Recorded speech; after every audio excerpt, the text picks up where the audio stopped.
You're listening to the Low Pressure Podcast, the podcast for skiers. Presented by CMH Heli Skiing and Peak Performance.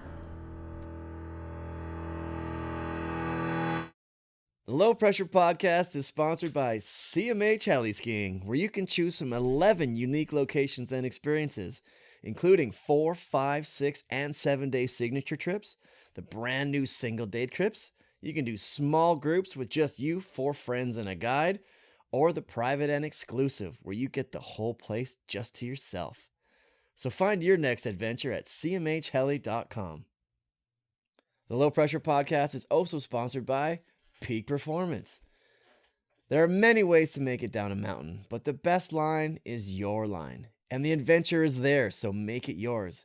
Visit peakperformance.com and get the gear to unlock your free ride spirit. All right. Welcome to the Low Pressure Podcast, the crew at New Schoolers. You guys are now your very own corporate overlords. Congratulations. For those of you tuning in, we're sitting here with Mr.Bishop, Twig, as well as David Zorko. They are 3 of the 4 now owners of newschoolers.com. Congratulations for returning to independence. Is that a good way of putting it? Yeah. Thanks, Mark. Independence. You're welcome. So you're laughing at that, Doug. So let's give you a little bit of history. So New School. I'm going to ask you, Doug. You've been on the show before. You were on, I think, episode 39. So season 2, I believe. And New Schoolers at that point had been around for about 15 years or so. Yeah, well, a bit longer because it technically started in 1999 in Harvey's bedroom. Right, and it's gone through it's like almost 25 years, man. Like next year is 25 years. It is 25 years. Yeah, it's 25 years of a lot of different things, and I don't know, man. From the NS radio days when we were just a couple of dudes in an apartment after Harvey he went to work at Free Skier, and then me, Chris O'Connell, and Paul Stanici took it over. And we sold it in 2007 to a company out of LA, Wasserman Media Group, and the short version is then it's been corporate Pokemon through until a few weeks ago of, one parent company to the next. And sometimes it was good, sometimes it was bad, but lots of different people. But, as Zorko had in one of his corporate introduction slide decks after he took over from me, there was a slide of a cockroach trying to explain to them that no matter what the fuck they do, we're just going to keep coming back because you could launch a nuclear holocaust, and for some fucking reason, New Schoolers will just still be there. And I mean, I guess that was always the operating philosophy after we sold it, and it was like not as tight. I mean, I made some money, which is great, but it was not as tight as we had. It just wasn't, whatever. It's just not the same as being able to make decisions on your own. And, we always just sort of kept the mentality of like, whatever the hell has to happen, keep it lean, keep it efficient, and just make it stay alive. That's it. Just that's the only rule internally, make it stay alive. And time after time again, we, went through freaking everything, and here we are. I don't know. That's the shortest version I can give. Yeah, you've gone through it. So let's kind of introduce some of you guys here. So we've got Dave Zorko, who's been, I guess, running New Schoolers for how many years now, Dave? So I joined Doug's company, I think 8 years ago. Yeah, it was 2016. And I think I took over, it was like early 2019. So like 5.5 years ago. I started just selling ads with Doug, and at the beginning of it, it was with Travis Towsley as well.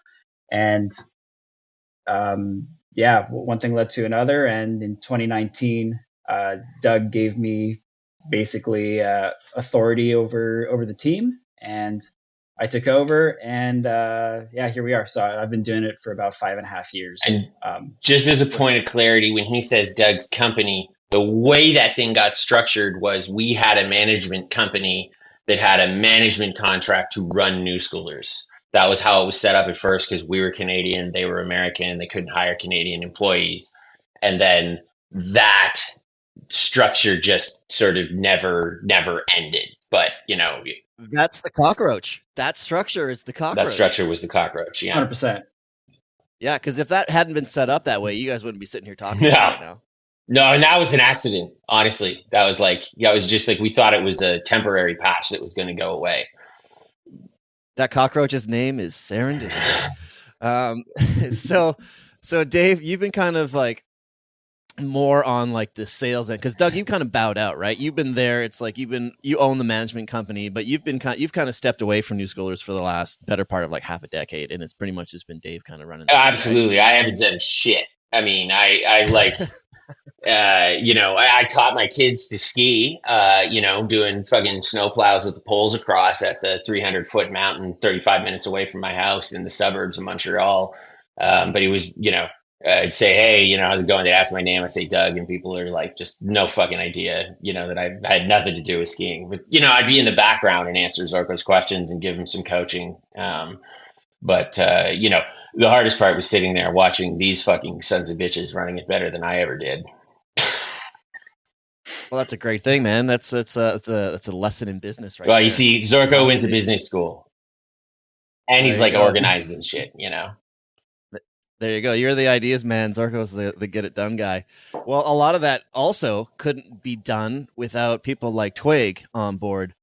So Twig, you're basically your role has been curating the content on the site. That's kind of been like you've been the lead with that for the last however many years. How long have you been doing that for? I mean, I've been at NS for 10 years, give or take, I think. I started off writing like a couple of articles here and there, and that eventually grew into an editorial role and then taking over all the content.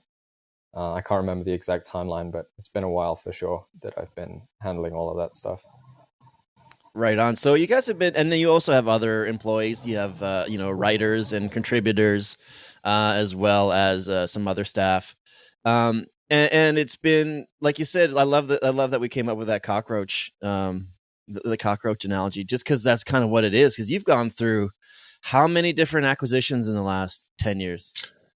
Did we ever count them? Actually, Zorko? I actually, I did count them when I was building a pitch deck for financing to hit up banks and stuff. But I think we had come down to 8 or 9 acquisitions since the Wasserman Media Group. Yeah, and a few of those acquisitions would have like huge reorgs, so you could say like 8 or 9 acquisitions, that there's probably somewhere in the like 14 plus range of like sort of new entities saying, hey, what's this thing? Because they'd always go through all the rest of the media properties and be like, okay, everything's cool. We got a magazine, we got this, we got that, whatever got acquired, whatever. And they'd be like, and New Schoolers, what the fuck is this? Yeah, you got some dork in a suit going, what's this all about? They didn't always have suits, actually. Fair enough. So like basically, like if you're talking about that many acquisitions and then that many reorganizations, is it almost like a season for you? So it's like spring, winter's coming. You're like, oh hey, it's almost time to it's almost a reorg season. Pull out the forms, pull out the pitch decks, and make sure we can keep our jobs, kind of thing. I mean, it had gotten to that point to some extent, because I mean, like even in the shorter time that I've been at the company, we saw 10, then it was American Media, which turned into A360 Media, and then it got sold to the Arena Group. And so it's like every time it's like a similar speech that we're giving to the staff. It's like, hey, we've been through this before. We're going to get through it again. They have no idea how we operate. And basically the way that we are structured under Doug's company is what's sheltered us from going through, these massive changes that they've implemented across the rest of the company. And then we're the ones who have actually been able to keep our own structure, our own sort of strategy throughout all of that. Regardless of all that, you still become kind of a victim of, you're sort of at the mercy of a lot of these things that happen on the corporate level. But we do stay sheltered with this layer of protection of our just management contract across all of it. It's like a well, shield. I would highlight that the structure is one thing, but the real shield is the fact that revenue A minus expense B equals profit C. And these sons of bitches, and Zorko and his sales team, Kurt and Peter, have done miracles in terms of A minus B equaling money, which tends to, when looking at the complicated structure, what it would take to hire everybody, what it would take to, like, at a certain point, somebody's tired of answering emails and signs another 12 months. And I mean, a lot of my friends have absolutely no idea that this is going on. Like, I've had people like, what the fuck, out of the blue? Like, how the hell did this happen? Why weren't you talking about it? And it's because I now officially owe Zorko $10, because 16 months ago when, we came to another one of these things and they're like, what are we going to do with this contract? I was like, I should have written, like you said, Mark, like I should have had the stack of forms. Like, here's the slide deck template. It's a new fucking owner. We're going to go through the speech. I do the meeting. There's this, then there's the waffling, then there's like everything. Then it seems like it's all a crisis. And then, and then they just say, oh, can we get another 12 months? And I was like, I was like, please, these guys wanted to hire everybody and, take new scholars on themselves. I'm like, fucking please do that. It would be probably more efficient and better for everyone. So I was like, that's what's going to happen at the 11th hour.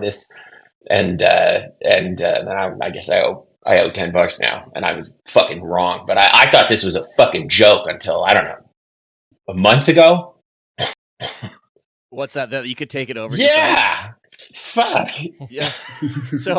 So we'll get to that. We'll get to that in a minute. I'm curious to, like, so, that's one of the things I think about a lot is just your ability to survive and knowing now that you have that that management company that's kind of acted as a shield, but then moving forward, it's the ability to generate revenue. So when the 10 group bought you guys, they bought and closed down Surfer, Bike, Powder, those dickheads. I think the owner of that company is named David Pecker. Is that right? So that wasn't 10. That was American Media. That was American Media with David Pecker, who basically bought Powder, which you were a part of. I guess the Powder company, is that how did that work? Yeah, so because you were affiliate, you were in one of the mergers. You were connected with Powder Magazine. I mean, as long as I've worked for Doug's company, we were always under the same umbrella as Powder. I don't know when like that first merger happened exactly. Right. I can give you just quick. So that happened actually. We went to Wasserman, which became Sportnet. Sportnet sort of fell apart, which is supposed to be a digital. It was supposed to be like a competitor to ESPN, but digital. And then we went over to Pure Video Networks, which became Grind Networks, and then Action. It was called ASN, which owned Powder Surf, Surfing, all those titles, which was owned by Source Interlink Media, which was owned by Source Interlink Distribution. They bought Grind Media to enhance their digital thing, because like you can remember there used to be like the Powder forums, and they were like the maggots, like the Powder Mag. They called themselves the maggots, who went over to TGR because somebody deleted the forum database one day and they got pissed off, and that company acquired the digital asset. So at that point, which I mean, I don't know, 2012, 2013, I could be 2010. I don't fucking remember, but we then were in the same group. Each group acted as its independent vertical, but I got to start selling print ads, for instance, in Powder, because each rep would represent a brand. If you're talking to Dragon or Solomon, it doesn't make sense to just talk about New Schoolers and just the Powder guys talk about that. So we were sort of on the team, the same team since then. Right. So Dave, essentially, you and the team were selling for Powder Magazine. So then this guy comes and buys this company and is like, well, let's just shut her down because I think it's better for me to operate as a loss, I'm assuming. Well, I don't know the ins and outs. What actually happened is COVID destroyed print at least temporarily. Like print was already not doing fantastic, like compared to the previous 10, 15 years. It was definitely on a downward slope. But then COVID just annihilated that business. Nobody was going to newsstands anymore. Nobody was going to airports anymore. And so, digital just all of a sudden became the only thing that mattered to that company because they couldn't sell magazines anymore. Not only could they not sell magazines anymore, but also, advertisers kind of knew that as well. So they didn't want to spend advertising money in a print product versus going with a digital alternative. So all of that coming together, like after call it like 8 or 9 months of lockdown and going through this pandemic, they just made that shut down. And they basically what they did is they shut down the print publications. They kept one staff member per publication to just run like the digital, run the digital stuff. So like the website and the social media channels. So they did that with Powder. They did it with Bike. Actually, no, Bike was like something different because the staff all migrated to Outside to start a new bike brand. But for the rest of the publications, that was it. It was like one person running the digital stuff. Everybody except for New Schoolers, because we actually remained profitable throughout the pandemic and they had no reason to touch us. Yeah, pretty much the cockroach was COVID proof. Yeah. We were the already... cockroach is nuclear proof, it's COVID proof. Well, we were already go ahead, remote. We were already like operating in the way that most businesses started to do during COVID. Like we already did everything online, both in between us and everything we published. So it pretty much didn't make any difference for us, except that people were stuck at home on their laptops. So they kind of had to come to New Scholars and rant in the forums. Yeah, and to be clear, I mean, we did see a drop in revenue that year just because marketing budgets were slashed left and right. But I mean, we can also cut expenses. We're pretty lean and agile in that sense. So we were able to remain profitable, even though we had a big drop. Do you guys, are you still working remote? Because you had that little office in Montreal for a while, and then obviously COVID, you got rid of that. Are you going to bring one back in?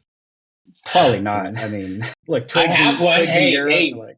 my other company has an office if anyone's looking for space in Montreal. It's actually a beautiful rooftop penthouse.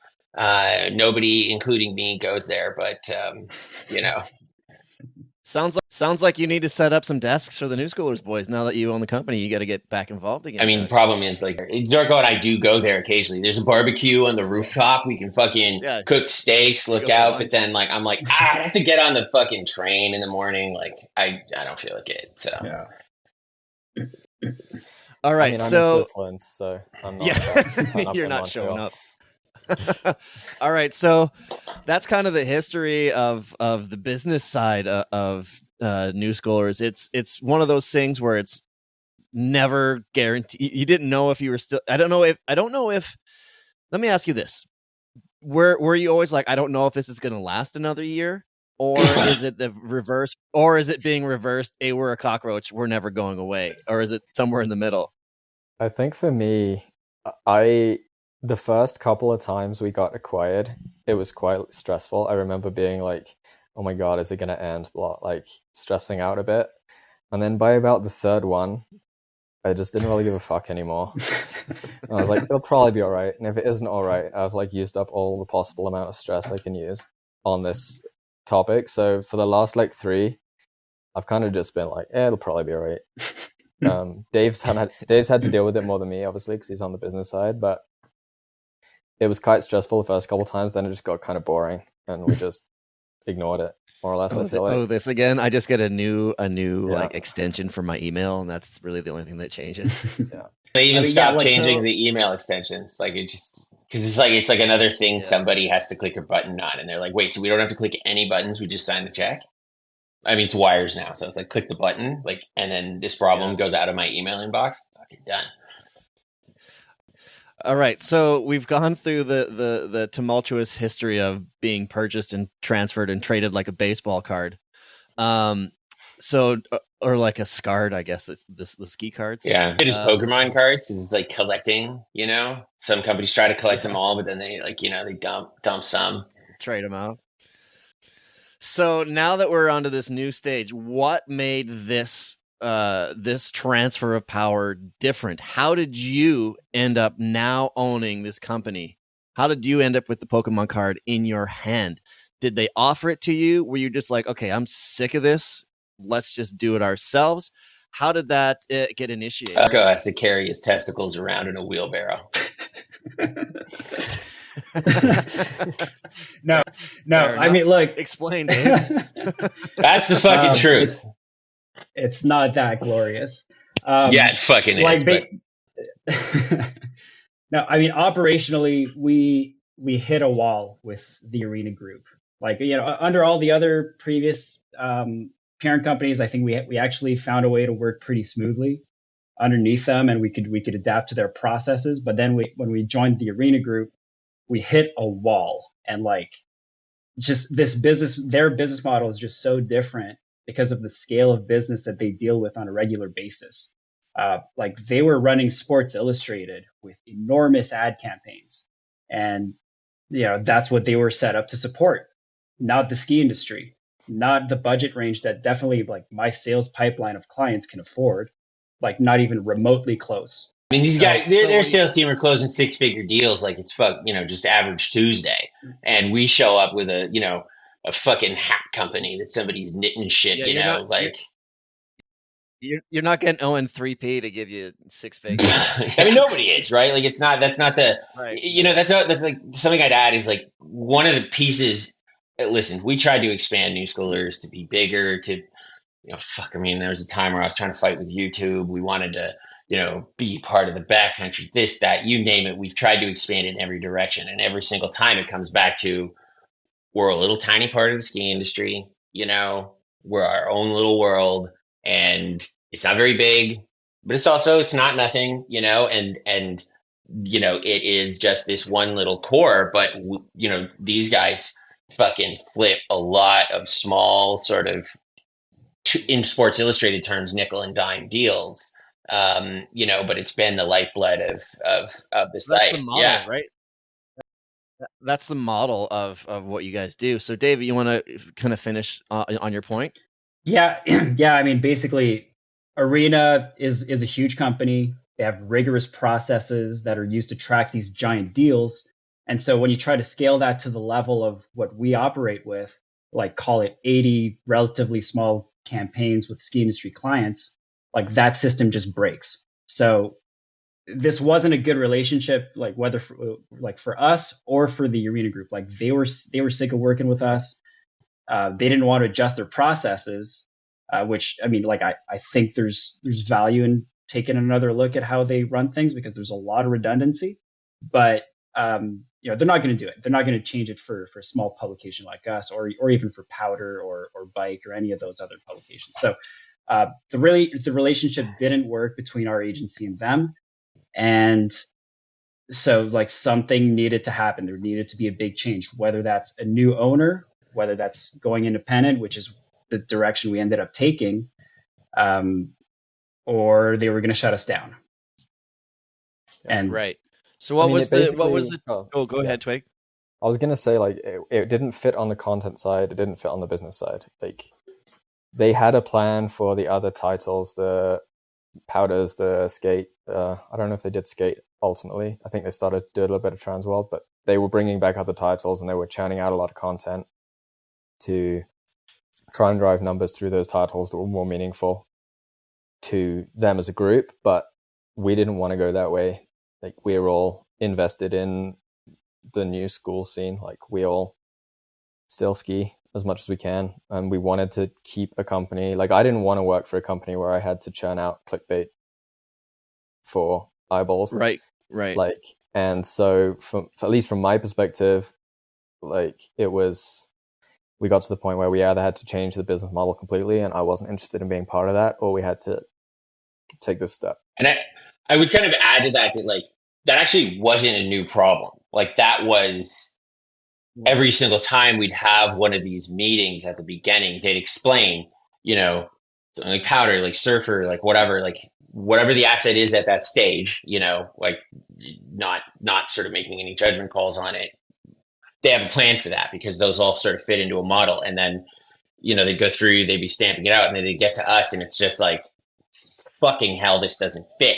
And honestly, most of those, like, one company to another, we like the cockroach piece of it is just, it was such a pain in the ass to deal with us that they could just sort of ignore it for another year, and then a new company would take it on, but they wouldn't have that conversation before taking it on. They'd have it after, because they'd buy the group. And this is where, like, I give Arena a bunch of credit for actually being willing to say, you know what, this doesn't fit with our model. Let's look at other options, because that's, again, where my bet was on the other side, where I'm like, this is just going to get punted. It's fine. We'll keep operating. Everything will be great. But, like, we're just going to kind of, be ushered on one more time. So what was the catalyst that make you think, like, hey, maybe we should just go independent?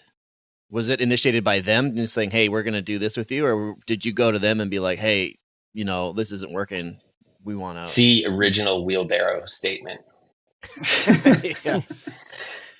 We were actually, I was at Gear Week. So Gear Week is the event that we threw together this past spring with, in conjunction with Powder Magazine. And I had a meeting with the people at Arena, and it almost came into the conversation as like just an alternative, or like an option that's sort of on the table, but like that we didn't go into too far into detail, because we were still trying to figure out, okay, how can we adjust our process to fit into the Arena Group's business model. But then it's like, they also mentioned, like, oh, like, maybe there's another way, another direction we can take where you guys buy it from us. And it's like, oh, so they planted the seed in your head. They did. Yeah, they like. He's being more. I recognize that what he's saying is true, but he's being a little bit more humble here. They opened the door a crack, and you came through and like jammed your wheelbarrow and knocked the door down. Accurate. There were some back and forths following that. There was some negotiation. I think, like, at the end of the day, we got a good deal out of it. We're really happy about it. Arena was very fair as well with the terms. We essentially have a payment plan over the next like couple years without interest. So, like, all things considered, we're coming out of this with a sick deal. We just need to not fuck it up. Yeah. Right. Well, that's awesome. So now, are you still connected with them in any way? Like, are you still doing any sales for any of their products, or is it just straight up new schoolers now? Well, we're still waiting for some news on that front, because they are interested in our sales service for just like selling, particularly for powder, because we already have all that network of clients and relationships. So, for us to sell powder and new schoolers together is not that difficult. It's just because you've been doing it for a couple of years already anyways. Yeah. It's just like now there's an extra layer of complexity where it's like, we're probably going to have to have two different contracts, one for new schoolers, one for powder. And the thing is, like, now that both are separate, and powder under the Arena Group is going to have a lot more restrictions with regards to pricing and what we can sell, because again, like, this is part of Arena's plethora of processes. So yeah, there. So let me ask you this: is it even worth continuing on doing that? Rather than I think it is for at least the bigger clients who can afford it, because Powder is a fantastic property. I love working with the people at Powder. I have some great friends there and great relationships, and I think they're doing a fantastic job, and I'm really stoked that Arena gave them the opportunity to relaunch it. The print product is fantastic. The gear reviews are great. So I'm stoked to keep working with Powder, and I'm stoked to keep working with clients who want to keep advertising with Powder, regardless, or not regardless, but like despite those restrictions that the Arena Group is putting on that publication. And I would highlight that it always was, I at the moment that we became sort of on the same team with Powder, I mean, obviously, you know, there's egos in the way, mine especially, that caused a few challenges. But like at the end of the day, you know, we were one part of the ski industry, they were another, and we could both focus on, you know, being good at what we did. And so it was always kind of nice to be able to be like, yeah, you know, you're looking for the Powder type of skier. Like this is the right place for you. It isn't over here. You know, this is your spot for your certain part of your budget, or if you're a company like this, but this is the right spot for you there. And being able to work together with those guys, like, you know, again, as long as I put my fucking ego aside for a hot second, which I'm sure there'll be a few Powder staff that laugh at this when they hear it. But, you know, it always was like, it made sense, the two brands working together. Right, because you have the opportunity to present two different sides of this. You know, I want heads, no, I want tails. Well, here you go. It's the same coin. It's just which side do you want, and you can direct them either way. So that's well, congratulations. And then so the ownership, the new ownership group, I'm going to call you that, is now you, Doug, Dave, Twig. You're a part of that, and then you've got one more member as well. Yeah, Paul Stanici.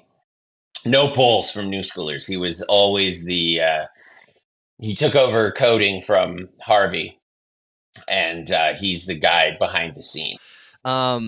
Before I get to that, is there a specific ownership structure between the four of you? Are you equal partners? Is it like, Doug, does anybody have a higher stake, or like what's the rules? How does that lay out? So I'm the CEO of the new company. Basically, we started a new company. It's called New Schoolers Inc. So Doug's agency is not it's not connected to this purchase. We're probably going to be working with Doug's new company, Ad Valley, for a lot of stuff that they're very good at. So like programmatic advertising, ad ops. Anyways, so the advertising back end, it is fucking boring shit. I mean, I love it, but you know. Compared to the excitement of New Schoolers, it's like the all the fucking boring nonsense that goes behind tracking and making advertising work. It's how you make money. It's basically the reason that you're still in existence. It got you correct. It's boring stuff, but extremely important to our business as well, to New Schoolers. So that, so Doug is our chief operating officer. Twig is our chief content officer. Everybody wanted a C, huh? You guys are just a bunch of C's. Shit these days, yeah. You gotta go with the C-suite, you know? Yeah, I don't know. It was either like president or vice president. I didn't request a C. I just got one anyway. Yeah, nice. I was happy with making ski videos. Twig created a LinkedIn profile yesterday. Ooh. Yeah, I did. Oh, yeah. I'm going to hit that up. I'm pretty on it with the business stuff. You can tell. and then Paul is obviously our chief technology officer. So that's the four of us. Yeah, right. Okay, that's awesome. Well, good for you. And then is it kind of like a Knights of the Round Table kind of thing, where no one basically depends on what the issue is, that person will kind of take the lead? Yeah. Oh, definitely. I mean, like if Paul gives us a recommendation about technology, we'll follow his lead. Twig wants to launch a content program, you know, like obviously there's budget talks to have, but like we follow Twig's lead in terms of the voice of New Schoolers. Right. Process and driving the slave ship. I mean, that's Doug. Making sure we're not yet. Well, not yet. Well, not yet. Bit. So a little bit. All right. Well, so I want to get to Twig here. So now that this big upheaval has happened, you guys have, you know, gained your independence. You've given yourselves titles, patted yourselves on the back, feeling real good about yourselves. Now, what do you need to do in order to improve, to change, to update, and to kind of make New Schoolers yours? Because I'm sure that over all these years, there's things that you've wanted to do, things that have needed to get done. But because you go through a new owner or a new organization every 6 to 8 to 10 months, right? And they're like, well, you always end up getting just left because you're just they don't understand what to do with you, so you just are there. But when that happens, nothing really gets changed, nothing gets improved. It just is status quo. So now that you have the ability to make changes, are there changes coming? Like, what have you guys got in the pipeline for, boosting new schoolers from where it is now? I mean, ultimately, it's going to take a bit of time. We're obviously not going to be able to like flip a switch and everything's going to be different tomorrow. But my goal and my background is ultimately from skateboarding. So that was before I was a skier. I've always been in that scene, and I'm kind of inspired by how not skateboarders necessarily make stuff, but the way they kind of keep control of their own media and are able to have separate subcultures within a sport without kind of like eating each other up, and just producing a lot of good stuff. And I've been trying to do more of that in new schoolers over the last years, like produce more content through new schoolers, make more videos, support the community more by sponsoring movie projects and stuff like that. Of course, with corporate ownership, there's a lot of justifying things to do, and this stuff is incredibly intangible. And so I think the biggest thing is being in charge is going to be just being able to do more of what we want to do, and be more of the grassroots like title that we want to be. We've always tried, and sometimes I've been banging my head against the brick wall regularly on that front. It just means we can get to choose. We don't necessarily need to stick to a guideline of profit or a guideline of whatever, and we can more do what we want to do, which is like, that's my big reason for being involved in all of this, is like, there's been a lot of things I want to do in skiing and make happen, and this is a chance to make that happen. That's exciting. Basically back to your roots, back to the core. You're like, hey, I have a cool idea for something I think is going to be cool as shit. And you guys will be like, yeah, that sounds rad. Let's do it. Right.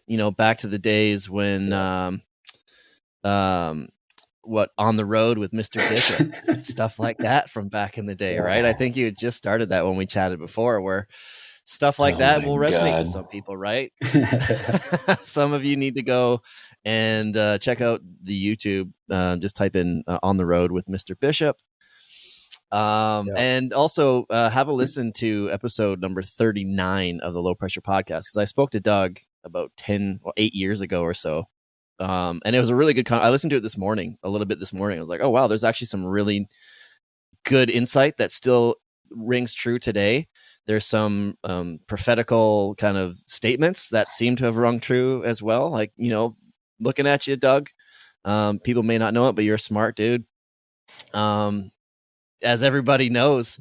So I guess congratulations are in order. You guys have put in some time, you put in some work, you put in a lot of yourselves into this, and now you get it for yourselves. Now, last question, do you have any kind of, I guess there are always concerns and doubts because now you're in charge. Do you have any specific fears or anything that you're worried about with regards of like letting it run off the rails because you have, it's like the inmates have taken over the prison sort of thing. You know what I mean? Or is it just going to be status quo and you're just going to be able to, bring it back to what its roots are, to the core of new schoolers? I think like at the end of the day, we're passionate skiers, but we're also business people. So, we, at least for Twig and me, like we do want to make a living out of this business. What's going to change though, going forward, is that making the shareholders happy will not mean the same thing that it did for the last 17 years, right? Like our mission can change back to what it should be, and that's doing something good for the sport. So, going back to what Twig was saying, like, focusing more on original content, supporting producers in our industry, like those are all definitely things that we want to work on. And that comes with audience building, which is good for business at the same time. So like what's great is we get to focus on the long term now. We're not just focused on quarterly performance and profitability, which is, quite honestly, it's just like that's what we've been dealing with for as long as I've been working under these other parent companies. So it's exciting stuff, right? Like we can have a much better vision of what we want to do. One of the first things that we're going to do is build a new website. It needs modernization. Like we need to port it onto a new platform that's going to be more sustainable and robust, because right now we're kind of at the mercy of technology, as Doug was pointing out before. And it's sketchy. We don't know when things are going to break. So frankly, it should have imploded like 4 years ago. There's absolutely no reason it should still be online. It is a fucking miracle. You've done well with people have worked hard to make the miracle happen as well. Like we've had. Yeah. You are the miracle, Twig. No, I'm not the miracle. Not on that front. I'm currently operating this call on a computer I don't know how to use, and it's an $8 headset. Like I'm not the miracle on the tech side for sure. Sorry, I do want because there is a miracle in especially these two fucking sons of bitches here, because I've watched them. Like, listen, I fucking thought Zorko was going to take over and just ride it into the pavement. That's exactly what I thought. It'd be a nice pavement, ride. It'd be a nice fun on the way down kind of deal. Like, dude, like this is a great time in your life. Like, enjoy it while it's happening. But like, good fucking luck, And when you talk about like, what are we going to do? Take it back to roots and audience development, like Zorko said, and Twig about like being able to sort of invest in something. I mean, I was the one who sat there with Twig being like, I need you to explain your idea for a fucking, I don't know, weird ass Finnish skier you want to go fly out and talk to in math. So here's your expenses. Here's the number of views you're going to get in the article. Here's the number of ads I'm going to run. Here's the fucking price that we get for them. Does A minus B to C equal, X? If not, fuck you. And, that's why like Twig, when he first started writing, he was in one of our writer programs where you'd make a share of revenue. And I was absolutely 100% responsible for slave driving the shit out of him, being like, more fucking clickbait, and it was really on immediate math. Just does this generate money on its face in that moment, with a tops month window, really? Like, I mean, even month is, really, it's like a 5-day window you're talking about. You're talking absolutely, is this immediately profitable or not? And if not, fuck you. And I would have the same conversations with Shmup.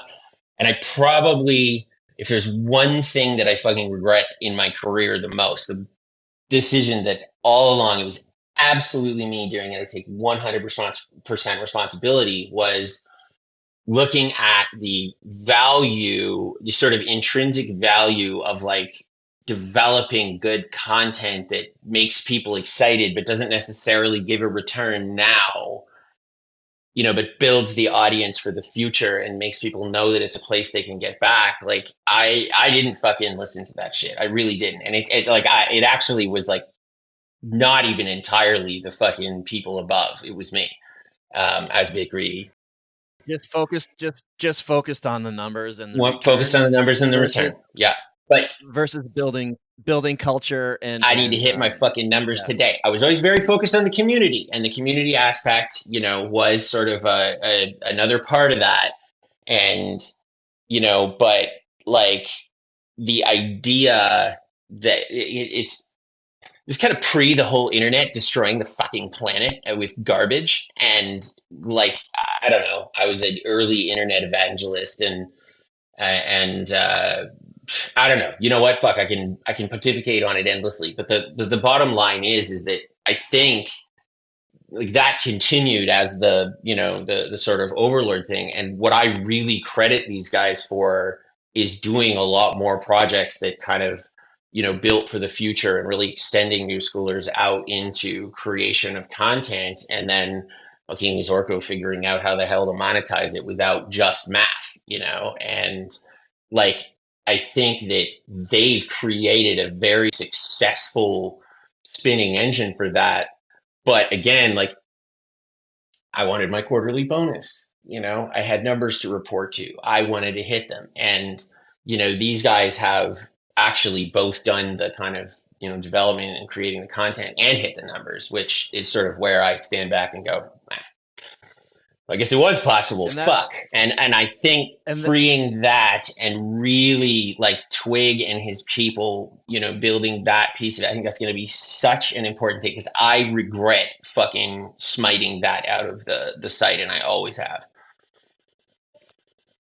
Well, it sounds like, based on what you just said, that this new partnership with the four of you is actually balanced perfectly in order to move forward, right? This is the reason why you've stuck around, and this is the reason why you're going to move forward, because you have that analytic, let's make some money brain. Dave's got that business sense. Actually, Twig has the content, a lot of the content sense. This is what'll work. This is what's going to resonate. And Dave is that kind of wizard that can balance the two, right? So seeing that you guys are all kind of puzzles in a perfect, like pieces of a perfect puzzle.